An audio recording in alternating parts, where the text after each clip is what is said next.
is after next Sige week. po, explain ko po muna sa inyo. Mamay lang tanong. Para after explanation ko po, baka hindi na po tayo magtanong kasi nasagot na po ano. So, welcome po sa Press It Now Company. So, we have a company, ang name po ay Press It Now Company, na nag-produce po ng application, ang name po ay Pindot. Sinong hindi alam ang Pindot? Di ba? Pindot. Pero sa English, Pindot. Di ba? Pin your location and dot your destination. Yun po yun sa English. Meaning po ng Pindot ay press it now, deliver on time. Yun po siya. Ano? And then siya po ay para sa tricycle lang. Di ba? Kung may gagawa po ng application para sa jeep, hindi po kami yun. Ano? Tricycle lang po kami. Ano? And then ito po yung aming CEO. Nakita na po siya before. Nakita na po ba natin siya before? Ano? Bigyan ko lang po kayo ng konting background sa amin pong CEO. Siya po ay anak ng tricycle driver dati. Di ba? Diyan po siya gumugot ng inspirasyon para po mag-come up sa ganitong negosyo. Di ba? Kasi po, ang pinangbuhay po sa kanila ay galing po sa pamungasada. Di ba? Siya po ay ngayon isa ng CEO na pinapatakbo po ngayon ang tricycle application. And then ang kanya pong vision is to revolutionize the way people access and utilize essential services. Kung mapapansin niyo po kasi, meron na pong application ng motor. Diba? Meron na pong application ng kotse. E bakit po si tricycle wala pa? Pero alam naman po natin na dadating po ang time na magkakameron po ng application ang tricycle. Pero ang maganda po nun, si Pindot po yung makikilala. Palakpakan po natin si Pindot. Yes! Yan po siya. Ano? And then, simple comparison po. Si Angkas. Sinong nakakilala kay Angkas? Diba? Experience na po ba tayong sumakay kay Angkas? Diba? Pakilala ko po sa inyo si Angkas. Diba? Siya po is prototype taong 2015. Nag-launch po siya officially 2016. Diba? Ngayon po, meron na siyang 30,000 riders. Imagine ano po si Angkas noong 2016. May pumapansin po ba dyan? Wala. Diba? Mahina lang din po siya dati. At ngayon po, kung makikita niyo si Angkas, sobrang laki na po ng kinikita. May kinita po si Angkas noong 2024, 555 million. Diba? Application po ang gumalaw. Ganyan po kalaki ang kinikita ng isang app. Ang may-ari po niyan, Singaporean partnership with Filipino. Diba? Yun po si Angkas. Eh si Grab kaya. Yan. Sino hindi nakakilala kay Grab? Very famous company. Year founded po siya sa Malaysia, 2012. And launched officially sa Philippines, 2013. Sabi ko nga po, kung alam ko lang kung magbubong si Grab, sana nag-invest ako kahit konti. Baka sakaling milyonaryo na ako. Diba? Kasi hindi naman po kilala yan dati, 2013. Sino ba yan si Grab? Puso po dati taxi, jeep. Diba? Pero ngayon po, sobrang lakas na company ni Grab. Kinikita po ni Grab 6.8 billion noong 2024. Imagine that. Application lang din po ang gumana. Diba? Nabigyan po ng hanap buhay yung mga ibang kotse. Nabigyan po dito ng hanap buhay yung mga nagmumotor. Diba? And then si Tricycle App po, yan po siya. Si Pindot application po. Ito po yung maganda. Pwede po tayo sumabay. Kasi is growing company po. Ang maganda po na meron tayong implemented sa iba't ibang lugar. Diba? Prototype po siya in Philippines 2021. Nag-launch po siya officially 2024. 5 taon po pinaghirapan yung app. Diba? Tapos na po tayo sa multi-testing, struggle po ng app. Nandito na po tayo sa harvesting time. Diba? Ngayon po, to be updated, meron na po tayong 1,700 plus tricycle driver na tumatakbo. Diba? At ang maganda po nun, may kinita na po yung app, 5 million revenue. Doon pa lang po sa may kinita na yung app, ibig sabihin, yung app po natin, smooth na po yung movement. Kasi may pumapasok ng income. Ginagamit na po ng tao. Hindi na po siya tinatrials. At ang maganda po nun, Pilipino lang po ang may-ari. Present na company si Sir Dominic Bala. Palakpakan po natin si Sir Dominic Bala. So yan po yung mga application na nagkalat natin. At ang maganda po nun, si Pindot App, pwede na po makasabay ang mga tricycle. Diba? Wala po silang kalaban-laban pag pinapasok sila ng Joyride Angkas sa isang lugar. Bakit? Kasi wala silang app na magamit. This time, meron na po. Diba? Hindi na po kailangan ng isang lugar o sa probinsya ng isang Joyride Angkas kung meron ng Pindot. Diba? Kasi maaagawan na po ng kita ang tricycle driver kapag pinasok pa po ng Joyride Angkas. O sino nga yung magreklamo? Mga TODA. Ang TODA po, alam naman po natin na may boses po pagdating sa community. Bakit? Diba? Kasi po, mga butante po yan ng LGU. Ano po? Kaya ganun po ang sequence nila. Ano po? Kaya napakalakas po, o napakalaki po ng boses ng TODA pagdating po sa local government unit. Ano? So, we are SEC registered. Ano ma'am? So, yan. The problem po na nakikita natin pagdating po sa mga provinces, unahan ko na po kayo ha, hindi po tayo mag-implement dito sa NCR. Outside NCR po tayo. Ano? Sa mga provinces and cities po. Yan. So, the problem po, sino pong may mga probinsya dito? Kayo sir, meron kayong province? Ikaw ba? Meron. Romblo. Ano? Diba? So, naka-experience na po ba tayo sa makinang tricycle sa provinces? Oo lang. Yan, di ba? Kala ko lagi nakakotse o aeroplano si ma'am eh. So, ano ma'am yung nakita niyong problem pag nasakay tayo ng tricycle? Meron? Medyo meron. Ano po? Sobrang dami ma'am actually. Ano? Unahin ko na po yung safety po ng pasahero. Di ba? Hindi po natin alam or kilala yung mga driver. Hindi rin po natin kilala yung mga sumasakay. Di ba? Safety po ng passenger at safety rin po ng driver. Kasi bakit? Meron pong bumibiyahe ng madaling araw. Di ba? Mamaya po, hindi ko naman po sinasabing lahat po ng driver, mamaya po may sira ulo pong driver. Di ba? Pinagtripan po yung passenger. Ngayon, nasan po ang record? Di ba? But this time po, within application po, makikita po natin yung every transaction. Nakikita po natin yung transaction po kailan po tayo nag-book. Sa pasahero din po, safety rin po ng driver actually. Kasi meron po mga passenger na nang-hold up. Di ba? Paano kung hold up si driver? Walang kalaban-laban tumakot. Pero pag nag-book po sila, kita po ang pangalan. Kita po yung transaction. So, mamamonitor po siya kagad. Ano po? Yun po ang kahalagahan ng isang application. Hindi lang po yun. Isa pa, transparency ng babayaran po natin. Kapag nasa app po tayo, alam po natin yung babayaran natin. Hindi naman po sa dinibigray po ang ating mga tricycle driver. May tricycle driver po talaga na sobrang mahal maningil. Sa madaling salita, nananaga. Hindi itak ha? Presyo. Nananaga po ng presyo. Diba? Hahatid ka po, sobrang mahal. Kaagad. But with application po, transparency po. Kita po natin ang babayaran natin pag naggamit po tayo ng application. Hindi lang po yun. Sobrang dami. Yung hassle po ng biyahe. Maulan, may bagahe tayo. Pupunta pa ba tayo ng pilahan? Mag-aabang pa po ba tayo sa harap ng kalsada? Maghintay pa po ba tayo ng matagal? I-book nyo na lang po at si tricycle po pupunta sa harap ng bahay. Ganun po kaganda sila. And then pabor din po sa mga TODA, sabi nga po nung isa sa interview, kahit nasa bahay ka lang namamahinga, pwede ka na po mag-accept ng booking. Di ba? Yun po ang kagandahan ng may technology. So, yan. Sobrang dami po na solusyonan ng pindot app. Ano? And then, ito po yung maganda, nadagdagan po yung transaction ng bawat tricycle driver. Kasi ang pinag-uusapan pa lang po natin kanina, yung pasakay. Di ba? Hatid po si pasahero, sundo po si pasahero. Pero kung sabihin ko po sa inyo na si tricycle driver po, madadagdagan ng transaction at kita just because of padala. Si tricycle po pwede na magpadala. Di ba? For example, yung bag po ni ma'am, ipapadala po sa kabilang barangay. Di ba? I-book po natin si tricycle and then si tricycle po ang magkakatid. Another transaction po yun. Di ba? At hindi lang po yun, si pabili. Open po tayo sa own merchant. This time po, natulungan po natin yung merchant para mapalawak po yung market. Doon po sa specific na lugar na yun. For example po, may tindahan ng itlogan, gasol. Di ba? Bumili ngayon si consumer ng 2 tray ng itlog sa Pindot app. And then si tricycle po ang mag-deliver dun sa nag-order. Di ba? Ganun po ang kagandahan. May dagdag transaction pa rin po ang mga tricycle. Di ba? Yun po, this time po, nadagdagan po yung kita niya. Hindi na po siya nakafocus sa passenger. Meron na silang padala at pabili. Di ba? Yun po siya. And then pitaka. Yan. Kilala niyo po si Gcash. Sino may Gcash? Yung may laman. Parang walang tumaas na. Walang laman. So si Gcash po ngayon, meron po silang 100 million na gumagamit. Ano, isa na po tayo doon. Meron pong 100 million users si Gcash. Imagine po yung 100 million users, mag-top up lang po ng piso sa isang araw, magkano po kita ni Gcash?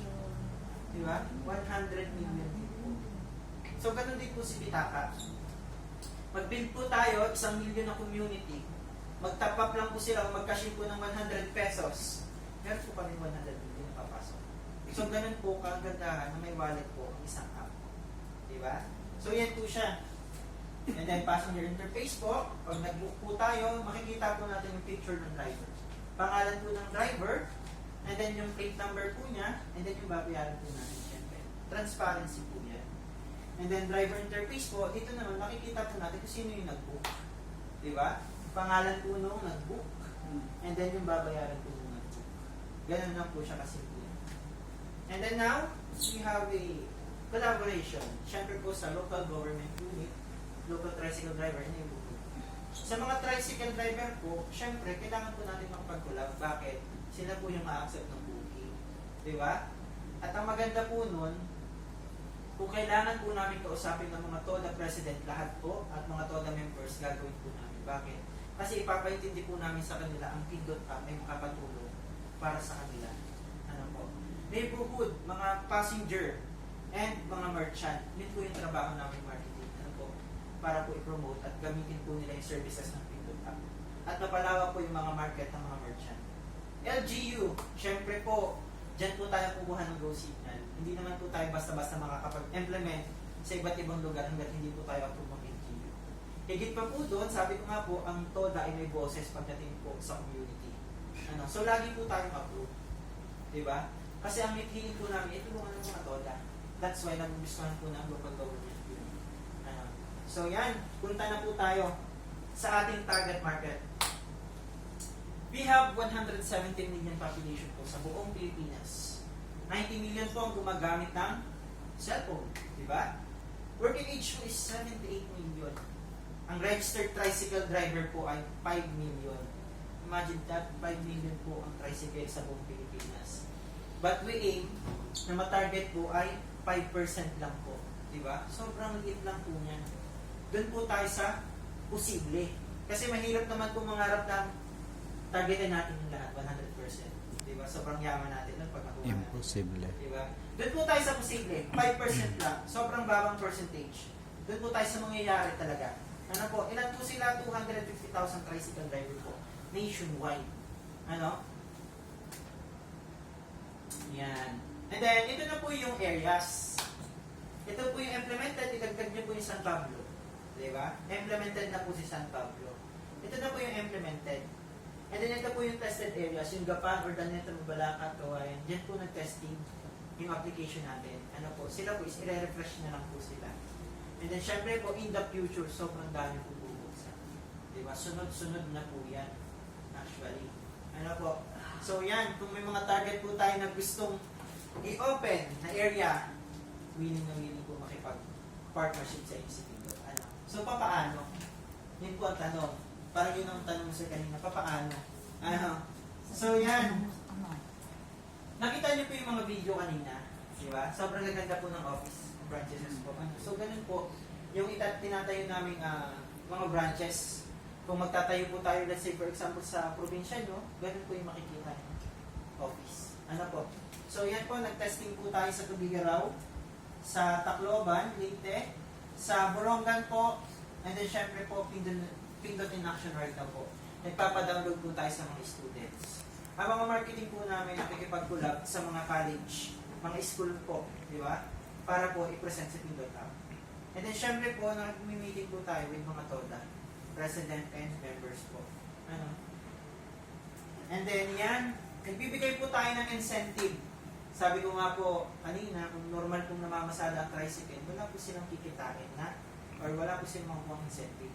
But this time po, meron silang nakukuha bigas. Diba? Meron po silang nakukuha libreng gasolina. Diba? Doon pa lang po natutuwa na yung mga tricycle driver kasi po libre yun eh. Diba? Imagine, 10 biyahe lang meron ka libreng bigas. Napakalaking bagay po. Higit po sa lahat, natulungan po natin ang TODA because meron po sila financial assistance in case of emergency. Sino pa po ba nga kayo ng tricycle driver doon? Diba?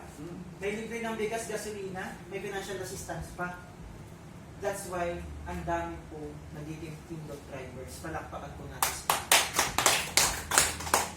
So, syempre, collaboration po sa mga mayors. Mayors po ng Lucena City. Kilala niyo, sir? Mayor Mark. Diba? Hindi nyo po kilala. And then, mayor po ng Bulacan, Bustos Bulacan. And then, mayor po ng San Jose and Candelaria, Quezon. Yan. Very supportive po ang mayor ng Candelaria. And then, syempre, meron din po tayo mga foreign partners. Kilala niyo po ito? Hindi ko kilala to eh. Ninong ko yan. Di ba? Si Manong Chavit po. Ano?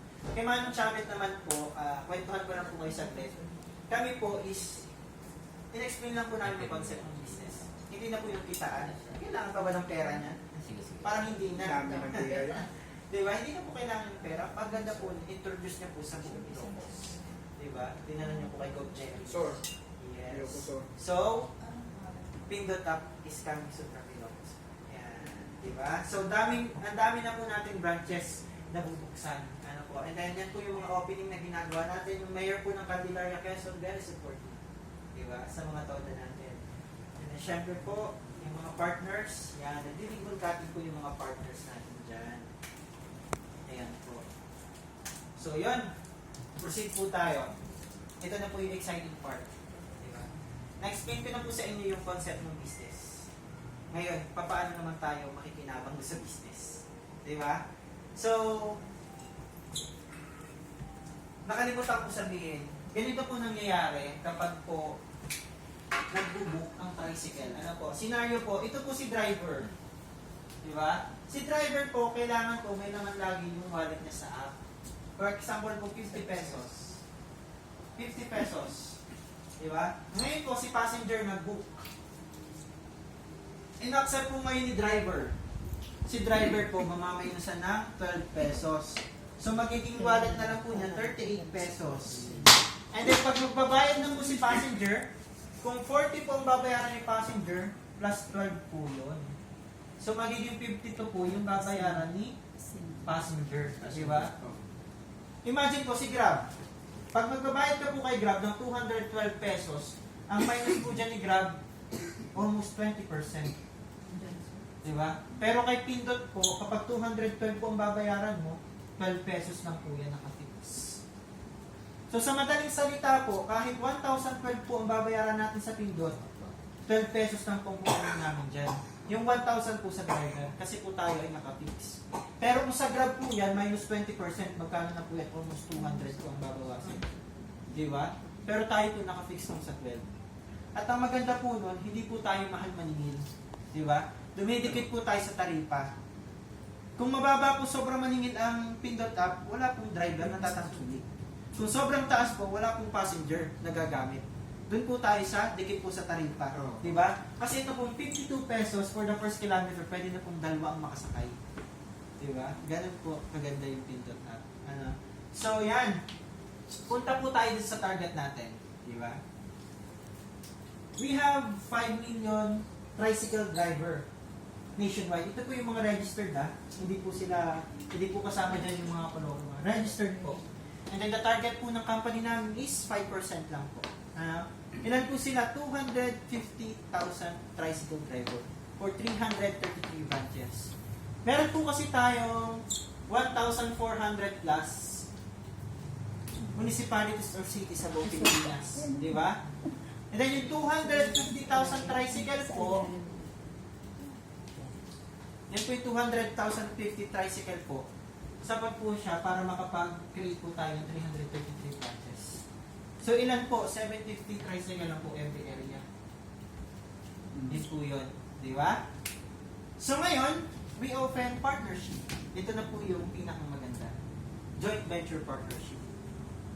Kita niyo po yung mga branches kanina. Di ba? JBP. We open first 30 slots.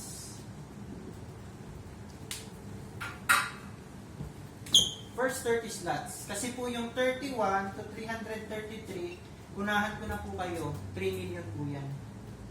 Para po makapag-create tayo ng ganong branches. Yung nakita niyo po kanina, 3 million po yun. Ano? Pero pag nakapasok po tayo sa first 30 slots, ito po yung maganda. 1.5 million lang. Anong mas gusto niyo dyan? Yung mahal, yung mura? Doon tayo sa mura. 1.5 million. Di ba? So, anong mangyayari sa 1.5 billion? Dito po, tinagkalan po namin ng stress yung partner. Bakit ko po sinabi? Kasi unang-una, pag tayo po nagpa-franchise ng mga restaurant, ano pong iisipin natin? Di ba? Yung rental. Di ba? Pagpipermit.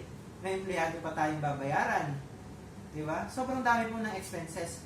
But this time po, kapag naging partners ka po namin, lahat po ng renovation ng office, di ba? Rental po, pasahod sa empleyado, marketing, permit, shoulder po lahat yun ng company.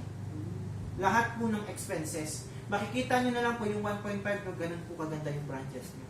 Wala po kayong gagastusin kahit piso. Di ba? Ito lang po is pagiging partners. So, ano mangyayari sa 1.5 no? Di ba? Sobrang ganda po ng mangyayari sa 1.5. Bakit? Kikita po siya ng ganito kalaki. Ano? So, proceed po tayo. Sa Lucena City po, meron po doon 8,000 tricycle. Diba? Sa area na po yun, 8,000 tricycle. Pero ang kailangan lang po natin sa Lucena is 750 tricycle lang. Diba? Kahit mapatangload po natin yung 8,000, wala pong problema. Ano? Ang mahalaga po meron tayong 750 tricycle. Target na yun eh. Yes po. Ito pong numbers na to, importante. Ano po? Ngayon po, yung nagbigay po ng 1.5 na partners namin, meron po silang 3 pesos every booking nung 750 tricycle. Di ba? Ngayon po, nakakailang trips po ang tricycle sa isang araw? Any idea po? Halimbawa, dalawa lang. Dalawa. Oo, Di ba? halimbawa lang. Sige sir, dalawa. 2 trips. Oo. Ready po tayo ng calculator ha? Di ako magaling sa math eh. Ready po tayo ng calculator ha? 2 trips. 750 times po natin sa 3 times po natin sa 2 trips ano? So 3,000 po yan. Oo. Calculator ha? Magaling ano? 3,000. So magkano po siya sa 30 days? 90. Yan, magaling si sir. Talaga. 90. 90K. 90,000 per month. Pwede na? Oo. Di ba? Gumalaw po kayong nag 1.5? Hindi po. Company po ang nagtrabaho. Pero kumita ka po ng 90,000. Sa dalawa pa lang yan. Dalawang biyahe lang po yun. Oo. Ay kung ano yan, kung 10. Times mo natin sa 12 sa isang taon. Magkano kung kikita yun? Oo. Nahirapan na ako eh. Calculate muna tayo. Ano? Yan. So 90,000 times 12. Sa isang taon po merong kinitang 1,080,000 and 80. Pwede na? Bagay. Diba? Dalawang biyahe lang po yun. Dalawang biyahe lang yan. Oh. Hindi. Dalawang biyahe. Pero alam po natin na 8,000 po yung tricycle. Oo. So may potential po natataas po yung 750. Tama? Siyempre. Diba? Alam po natin natataas po yung dalawang trip. Kasi dalawa nga lang po yun. Eh. Sobrang tamad na tricycle mo, sir. Oo. Kasi ang alam po ng natamad na tricycle, 5 biyahe eh. Oo, Pero oo. sir,